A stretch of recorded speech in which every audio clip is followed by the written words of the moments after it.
guys, so we have a mukbang here na naman guys. Ayan, kagagaling namin sa simbahan guys. Ayan, today is Friday. Ayan, nag-senior po kami. And then, ayan, bumili po ako ng mga fruits guys. One of my favorite fruits, yung ating grapes. Ayan, oh. Meron tayong apple, meron tayong saging, meron tayong pipino na napakalaki guys. Ayan guys, ang laki. Ayan po.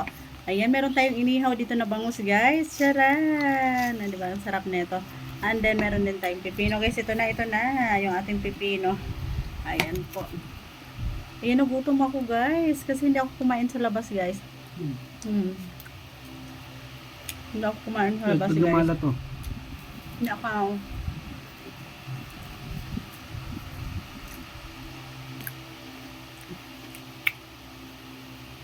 Sarap ng ating inihaw na bangus guys.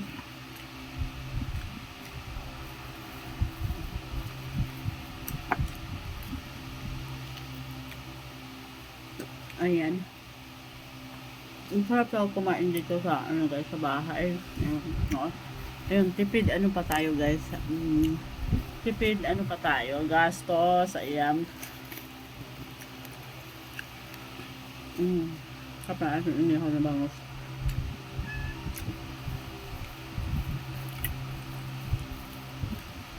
Makita yung pinakain.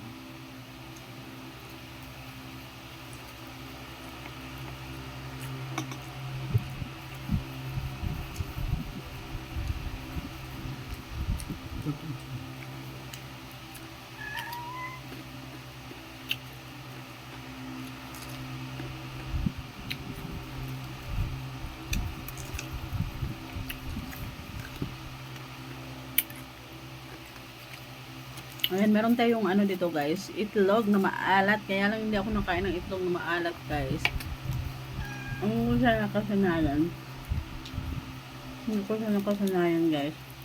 Ito, ang sarap ng ating ano, balatan natin. Ating inihaw natin. Bangus. Nga guys, oh. Ayan guys, oh. Yung taba niya